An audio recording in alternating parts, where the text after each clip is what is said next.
سلیبیوں کے بحری بیڑے اور افواج کو بحر روم میں غرق کر کے صلاح الدین ایوبی ابھی مصر کے ساحلی علاقے میں ہی موجود تھا۔ 7 دن گزر گئے تھے، سلیبیوں سے تاوان وصول کیا جا چکا تھا، مگر بحر روم ابھی تک بچے کچے بحری جہازوں کو، کشتیوں کو نگل اور انسانوں کو اگل رہا تھا۔ صلیبی ملاح اور سپاہ جلتے جہازوں سے سمندر میں کود گئے تھے۔ دور سمندر کے وسط میں 7 روز بعد بھی چند ایک جہازوں کے بادبان پھڑ پھڑاتے نظر آتے تھے، ان میں کوئی انسان نہیں تھا۔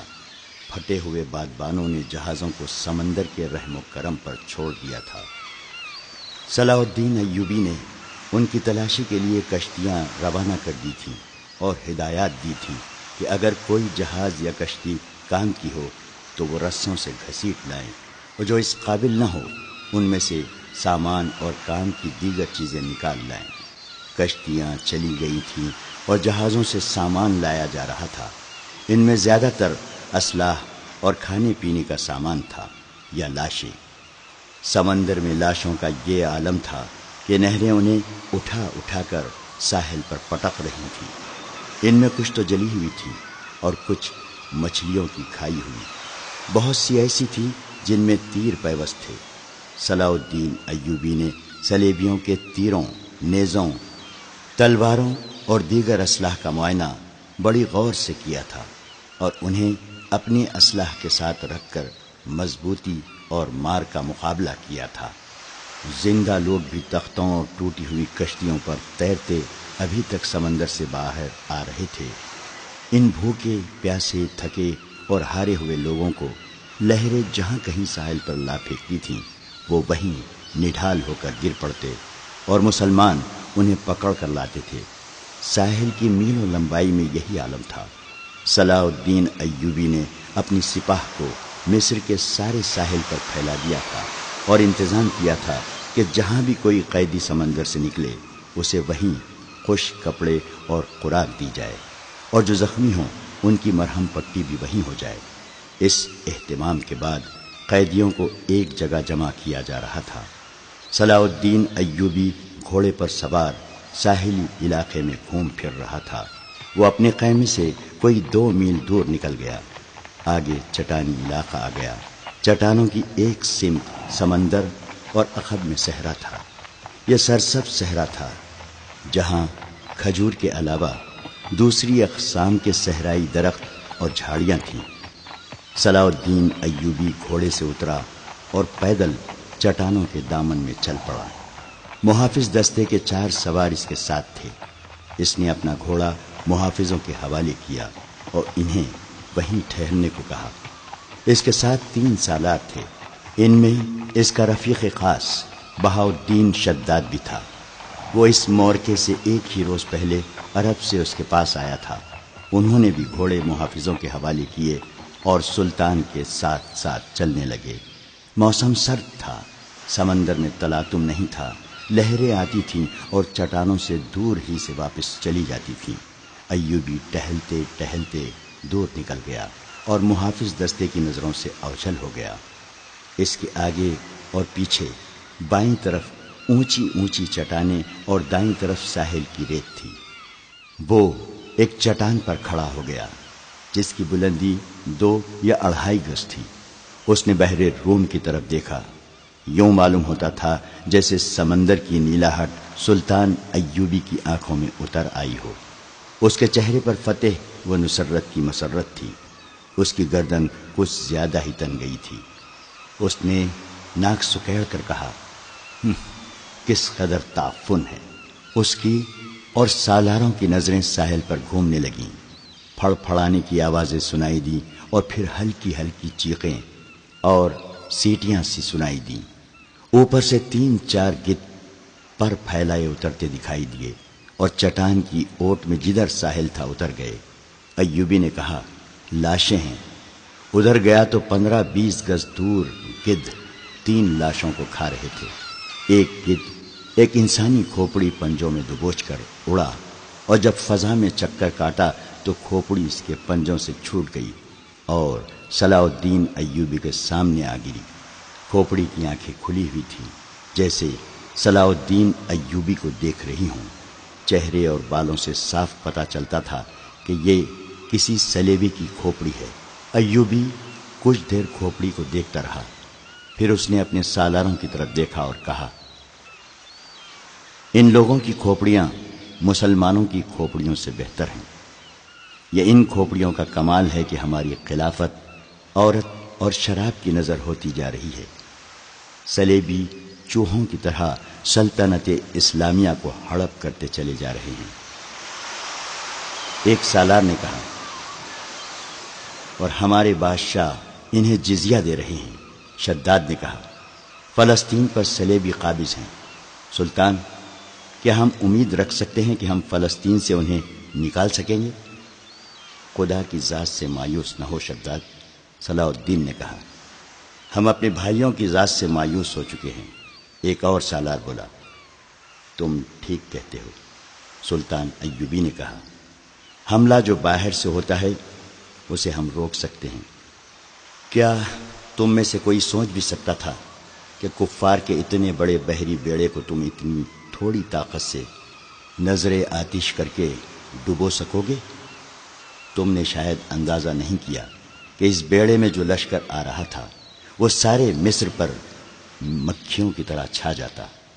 اللہ نے ہمیں ہمت دی اور ہم نے کھلے میدان میں نہیں بلکہ صرف گھات لگا کر اس لشکر کو سمندر کی تہ میں گم کر دیا۔ مگر میرے دوستو، حملہ جو اندر سے ہوتا ہے اسے تم آسانی سے نہیں روک سکتے۔ جب تمہارا اپنا بھائی تم پر وار کرے گا تو تم پہلے یہ سوچو گے، کیا تم پر واقعی بھائی نے وار کیا ہے؟ تمہارے بازو میں اس کے خلاف تلوار اٹھانے کی طاقت نہیں ہوگی۔ اگر تلوار اٹھاؤ گے اور اپنے بھائی سے تیغ آزمائی کرو گے تو دشمن موقع غنیمت جان کر دونوں کو ختم کر دے گا۔ وہ آہستہ آہستہ ساحل پر چٹان کے ساتھ ساتھ جا رہا تھا۔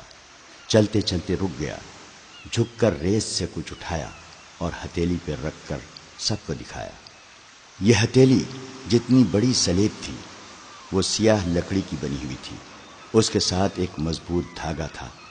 اس نے ان لاشوں کے بکھرے ہوئے اعضا کو دیکھا جنہیں گدھ کھا رہے تھے، پھر کھوپڑی کو دیکھا جو گدھ کے پنجوں سے اس کے سامنے گری تھی۔ وہ تیز تیز قدم اٹھاتا کھوپڑی تک پہنچ گیا۔ 3 گدھ کھوپڑی کی ملکیت پر لڑ رہے تھے۔ صلاح الدین ایوبی کو دیکھ کر پرے چلے گئے۔ صلاح الدین ایوبی نے سلیب کھوپڑی پر رکھ دی اور دوڑ کر اپنے سالاروں سے جا ملا۔ کہنے لگا، میں نے سلیبیوں کے ایک قیدی افسر سے باتیں کی تھی۔ اس کے گلے میں بھی جو سلیب تھی، اس نے بتایا کہ سلیبی لشکر میں جو بھرتی ہوتا ہے اس سے سلیب پر ہاتھ رکھ کر حلف لیا جاتا ہے کہ وہ سلیب کے نام پر جان کی بازی لگا کر لڑے گا اور وہ روئے زمین سے آخری مسلمان کو بھی ختم کر کے دم لے گا۔ اس حلف کے بعد ہر لشکری کے گلے میں سلیب لٹکا دی جاتی ہے۔ یہ سلیب مجھے ریت سے ملی ہے، معلوم نہیں کس کی تھی۔ میں نے اس کھوپڑی پر رکھ دی تاکہ اس کی روح سلیب کے بغیر نہ رہے۔ اس نے سلیب کی خاطر جان دی ہے۔ سپاہی کو سپاہی کے حلف کا احترام کرنا چاہیے۔ سلطان، شداد نے کہا، یہ تو آپ کو معلوم ہے کہ سلیبی یروشلم کے مسلمان باشندوں کا کتنا کچھ احترام کر رہے ہیں۔ وہاں سے مسلمان بیوی بچوں کو ساتھ لے کر بھاگ رہے ہیں۔ ہماری بیٹیوں کی آبرو لوٹی جا رہی ہے۔ ہمارے قیدیوں کو انہوں نے ابھی تک نہیں چھوڑا۔ مسلمان جانوروں کی سی زندگی بسر کر رہے ہیں۔ کیا ہم ان عیسائیوں سے انتقام نہیں لیں گے؟ انتقام نہیں، صلاح الدین ایوبی نے کہا، ہم فلسطین لیں گے، مگر فلسطین کے راستے میں ہمارے اپنے حکمران حائل ہیں۔ وہ چلتے چلتے رک گیا اور بولا، کفار نے سلیب پر ہاتھ رکھ کر سلطنت اسلامیہ کے خاتمے کا حلف اٹھایا ہے۔ میں نے اپنے اللہ کے حضور کھڑے ہو کر اور ہاتھ اپنے سینے پر رکھ کر قسم کھائی ہے کہ فلسطین ضرور لوں گا اور سلطنت اسلامیہ کی سرحدیں افق تک لے جاؤں گا۔ مگر میرے رفیقو، مجھے اپنی تاریخ کا مستقبل کچھ روشن نظر نہیں آتا۔ ایک وقت تھا کہ عیسائی بادشاہ تھے اور ہم جنگجو۔ اب ہمارے بزرگ بادشاہ بنتے جا رہے ہیں اور عیسائی جنگجو۔ دونوں قوموں کا رجحان دیکھ کر میں کہہ رہا ہوں کہ ایک وقت آئے گا جب مسلمان بادشاہ بن جائیں گے مگر عیسائی ان پر حکومت کریں گے۔ مسلمان اسی میں بدمست رہیں گے کہ ہم بادشاہ ہیں، آزاد ہیں، مگر وہ آزاد نہیں ہوں گے۔ میں فلسطین لے لوں گا مگر مسلمانوں کا رجحان بتا رہا ہے کہ وہ فلسطین گنوا بیٹھیں گے۔ عیسائیوں کی کھوپڑی بڑی تیز ہے۔ 50,000 سوڈانی لشکر کو کون پال رہا تھا؟ ہماری خلافت اپنی آستین میں ناجی نام کا سانپ پالتی رہی۔ میں پہلا امیر مصر ہوں جس نے دیکھا ہے کہ یہ لشکر ہمارے لیے نہ صرف بیکار ہے بلکہ خطرناک بھی ہے۔ اگر ناجی کا خط پکڑا نہ جاتا تو ہم سب اس لشکر کے ہاتھوں مارے جا چکے ہوتے یا اس کے قیدی ہوتے۔ اچانک ہلکا سا سناٹا سنائی دیا اور ایک تیر صلاح الدین ایوبی کے دونوں پاؤں کے درمیان ریت میں لگا۔ جدھر سے تیر آیا تھا اس طرف سلطان ایوبی کی پیٹھ تھی۔ سالاروں میں سے بھی کوئی ادھر نہیں دیکھ رہا تھا۔ سب نے بدک کر اس طرف دیکھا جدھر سے تیر آیا تھا۔ ادھر نوکیلی چٹانیں تھیں۔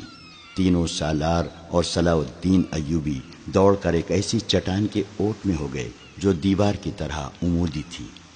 انہیں توقع تھی کہ اور بھی تیر آئیں گے۔ تیروں کے سامنے میدان میں کھڑے رہنا کوئی بہادری نہیں تھی۔ شداد نے منہ میں انگلیاں رکھ کر زور سے سیٹی بجائی۔ محافظ دستہ تیار ہو چکا تھا۔ گھوڑوں کے سر پر ٹاپو سنائی دیے اور اس کے ساتھ ہی تینوں سالار اس طرف دوڑ پڑے جس طرف سے تیر آیا تھا۔ وہ بکھر کر چٹانوں پر چڑھ گئے۔ چٹانیں زیادہ اونچی نہیں تھیں۔ صلاح الدین ایوبی بھی ان کے پیچھے گیا۔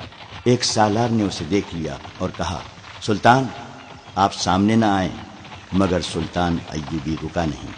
محافظ پہنچ گئے۔ صلاح الدین ایوبی نے انہیں کہا، ہمارے گھوڑے یہیں چھوڑ دو اور چٹانوں کے پیچھے جاؤ۔ ادھر سے ایک تیر آیا ہے، جو کوئی نظر آئے اسے پکڑ لاؤ۔ سلطان ایوبی چٹان کے اوپر گیا تو اسے اونچی اونچی چٹانیں دور دور تک پھیلی ہوئی نظر آئیں۔ وہ اپنے سالاروں کو ساتھ لیے پچھلی طرف اتر گیا اور ہر طرف گھوم پھر کر اور چٹانوں پر چڑھ کر دیکھا۔ کسی انسان کا نشان تک نظر نہ آیا۔ محافظ چٹانی علاقے کے اندر اوپر ادھر ادھر گھوڑے دوڑا رہے تھے۔ صلاح الدین ایوبی نیچے اتر کے وہاں گیا جہاں ریت میں تیر گڑا ہوا تھا۔ اس نے اپنے رفیقوں کو بلایا اور تیر پر ہاتھ مارا۔ تیر گر پڑا۔ سلطان ایوبی نے کہا، دور سے آیا ہے اس لیے پاؤں میں لگا ہے، ورنہ گردن یا پیٹھ میں لگتا۔ ریت میں بھی زیادہ نہیں اترا۔ اس نے تیر اٹھا کر دیکھا اور کہا، سلیبیوں کا ہے، حشیشین کا نہیں۔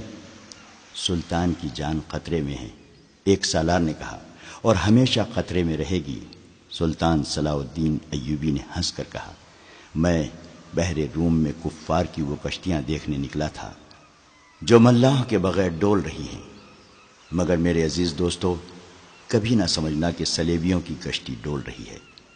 وہ پھر آئیں گے، گھٹاؤں کی طرح گرجتے آئیں گے اور برسیں گے بھی، لیکن وہ زمین کے نیچے سے اور پیٹھ کے پیچھے سے بھی وار کریں گے۔ ہمیں اب سلیبیوں سے ایسی جنگ لڑنی ہے جو صرف فوجیں نہیں لڑیں گی۔ میں جنگی تربیت میں ایک اضافہ کر رہا ہوں۔ یہ فن حرب و ضرب کا نیا باب ہے۔ اسے جاسوسوں کی جنگ کہتے ہیں۔ صلاح الدین ایوبی تیر ہاتھ میں لیے گھوڑے پر سوار ہو گیا اور اپنے کیمپ کی طرف چل پڑا۔ اس کے سالار بھی گھوڑوں پر سوار ہو گئے۔ ان میں سے ایک نے سلطان کی دائیں طرف اپنا گھوڑا کر لیا، ایک نے بائیں کو، اور ایک نے اپنا گھوڑا اس کے بالکل پیچھے اور قریب رکھا تاکہ کسی بھی طرف سے تیر آئے تو صلاح الدین ایوبی تک نہ پہنچ سکے۔ صلاح الدین ایوبی نے اس تیر پر ذرا سی بھی پریشانی کا اظہار نہ کیا جو کسی نے اسے قتل کرنے کے لیے چلایا تھا۔ اپنے رفیق سالاروں کو اپنے خیمے میں بٹھائے ہوئے وہ بتا رہا تھا کہ جاسوس اور شب خون مارنے والے دستے کس قدر نقصان کرتے ہیں۔ وہ کہہ رہا تھا، میں علی بن سفیان کو ایک ہدایت دے چکا ہوں، لیکن اس پر عمل درآمد نہیں ہو سکا، کیونکہ فوراً ہی مجھے اس حملے کی خبر ملی اور عمل درآمد دھرا رہ گیا۔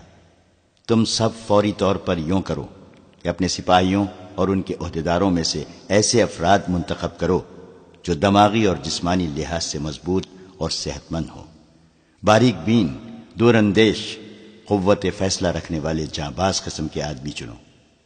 میں نے علی کو ایسے آدمیوں کی جو صفات بتائی تھیں وہ سب سن لو۔ ان میں اونٹ کی مانند زیادہ سے زیادہ دن بھوک اور پیاس برداشت کرنے کی قوت ہو، چیتے کی طرح جھپٹنا جانتے ہوں، عقاب کی طرح ان کی نظریں تیز ہوں، خرگوش اور ہرن کی طرح دوڑ سکتے ہوں، مسلح دشمن سے ہتھیار کے بغیر بھی لڑ سکیں، ان میں شراب اور کسی دوسری نشاور چیز کی عادت نہ ہو، کسی لالچ میں نہ آئیں، عورت کتنی ہی حسین مل جائے اور زر جواہرات کے انبار ان کے قدموں میں لگا دیے جائیں، وہ نظر اپنے فرض پر رکھیں۔ اپنے دوستوں اور ان کے کمانڈروں کو خاص طور پر ذہن نشین کرا دو کہ عیسائی بڑی ہی خوبصورت اور جوان لڑکیوں کو جاسوسی کے لیے اور فوجوں میں بے اطمینانی پھیلانے کے لیے اور عسکریوں کو جذبے کے لحاظ سے بیکار کرنے کے لیے استعمال کر رہے ہیں۔ میں نے مسلمانوں میں یہ کمزوری دیکھی ہے کہ عورت کے آگے ہتھیار ڈال دیتے ہیں۔ میں مسلمان عورت کو ان مقاصد کے لیے دشمن کے علاقے میں کبھی نہیں بھیجوں گا۔ ہم عصمتوں کے محافظ ہیں، عصمت کو ہتھیار نہیں بنائیں گے۔ علی بن سفیان نے چند ایک لڑکیاں رکھی ہوئی ہیں، لیکن وہ مسلمان نہیں، وہ عیسائی بھی نہیں، مگر میں عورتوں کا قائل نہیں۔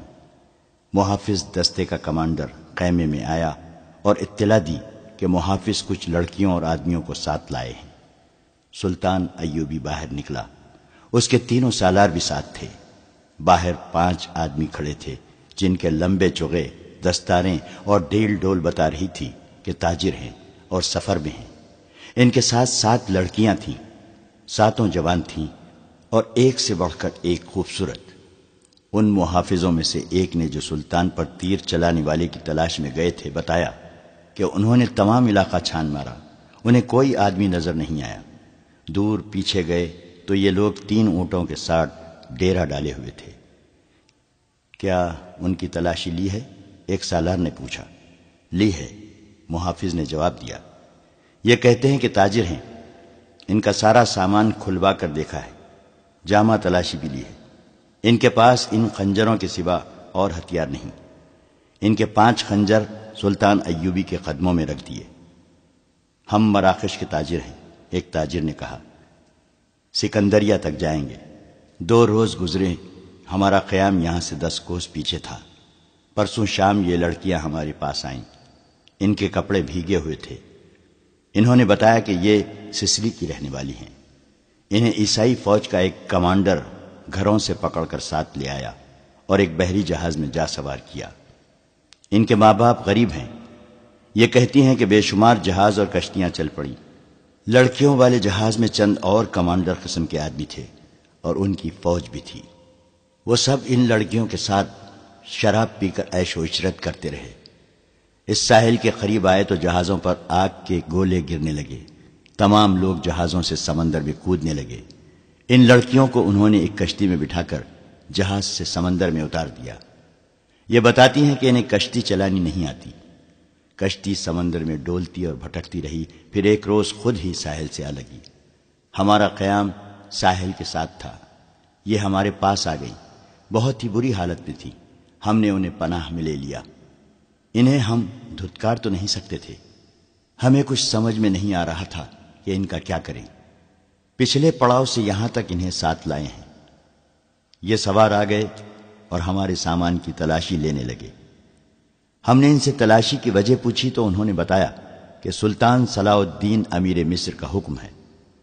ہم نے ان سے منت سماجت کی کہ ہمیں اپنے سلطان کے حضور لے چلو، ہم عرض کریں گے کہ ان لڑکیوں کو اپنی پناہ میں لے لے، ہم سفر میں ہیں، انہیں کہاں کہاں لیے پھریں گے۔ لڑکیوں سے پوچھا تو وہ سسلی کی زبان بول رہی تھیں، وہ ڈری ڈری سی لگتی تھیں۔ ان میں سے 2-3 اکٹھی ہی بولنے لگیں۔ صلاح الدین ایوبی نے تاجروں سے پوچھا کہ ان کی زبان کون سمجھتا ہے؟ ایک نے بتایا کہ صرف میں سمجھتا ہوں۔ یہ التجا کر رہی ہیں کہ سلطان انہیں پناہ میں لے لے، کہتی ہیں کہ ہم تاجروں کے قافلے کے ساتھ نہیں جائیں گی، کہیں ایسا نہ ہو کہ راستے میں ڈاکو ہمیں اٹھا کر لے جائیں۔ ادھر جنگ بھی ہو رہی ہے، ہر طرف عیسائیوں اور مسلمانوں کے سپاہی بھاگتے دوڑتے پھر رہے ہیں۔ ہمیں سپاہیوں سے بہت ڈر لگتا ہے۔ ہمیں جب گھروں سے اٹھایا گیا تھا تو ہم سب کنواری تھیں۔ ان فوجیوں نے بحری جہاز میں ہمیں طوائفیں بنائے رکھا تھا۔ ایک لڑکی نے کچھ کہا تو اس کی زبان جاننے والے تاجر نے سلطان ایوبی سے کہا، یہ کہتی ہے کہ ہمیں مسلمانوں کے بادشاہ تک پہنچا دو، ہو سکتا ہے اس کے دل میں رحم آ جائے۔ ایک اور لڑکی بول پڑی، اس کی آواز رندھائی ہوئی تھی۔ تاجر نے کہا، یہ کہتی ہے ہمیں عیسائی سپاہیوں کے حوالے نہ کیا جائے، میں مسلمان ہو جاؤں گی بشرطے کہ کوئی اچھی حیثیت والا مسلمان میرے ساتھ شادی کر لے۔ 2-3 لڑکیاں پیچھے کھڑی منہ چھپانے کی کوشش کر رہی تھیں۔ ان کے چہروں پر گھبراہٹ تھی، بات کرتے شرماتی یا ڈرتی تھیں۔ صلاح الدین ایوبی نے تاجر سے کہا، انہیں کہو کہ یہ عیسائیوں کے پاس نہیں جانا چاہتی، لیکن ہم انہیں اسلام قبول کرنے پر مجبور نہیں کر سکتے۔ یہ لڑکی جو کہہ رہی ہے کہ مسلمان ہو جائے گی بشرطے کہ کوئی مسلمان اس کے ساتھ شادی کر لے، اسے کہو کہ میں اس کی پیشکش قبول نہیں کر سکتا، کیونکہ یہ خوف اور مجبوری کے عالم میں اسلام قبول کرنا چاہتی ہے۔ انہیں بتاؤ کہ انہیں مجھ پر اعتماد ہے تو میں انہیں اسلام کی بیٹیوں کی طرح پناہ میں لیتا ہوں۔ اپنے دارالحکومت میں جا کر یہ انتظام کر دوں گا کہ انہیں عیسائی راہبوں یا کسی پادری کے پاس بھجوا دوں گا۔ پادری یروشلم میں ہوں گے۔ دوسری صورت یہ ہے کہ جب عیسائی قیدیوں کو آزاد کیا جائے گا تو میں کوشش کروں گا کہ ان کی شادیاں قابل اعتماد اور اچھی حیثیت کے قیدیوں کے ساتھ کرا دوں، اور انہیں یہ بھی بتا دو کہ کسی مسلمان کو ان سے ملنے کی اجازت نہیں ہوگی، اور نہ انہیں اجازت ہوگی کہ کسی مسلمان سے ملیں۔ ان کی ضروریات اور عزت کا خیال رکھا جائے گا۔ تاجر نے لڑکیوں کو ان کی زبان میں سلطان ایوبی کی ساری باتیں بتائیں تو ان کے چہروں پر رونق آ گئی، وہ ان شرائط پر رضامند ہو گئی۔ تاجر شکریہ ادا کر کے چلے گئے۔ سلطان صلاح الدین ایوبی نے لڑکیوں کے لیے الگ خیمہ لگانے اور خیمے کے باہر ہر وقت ایک سنتری موجود رہنے کا حکم دیا۔ وہ خیمے کی جگہ بتانے ہی لگا تھا کہ 6 صلیبی قیدی سلطان ایوبی کے سامنے لائے گئے۔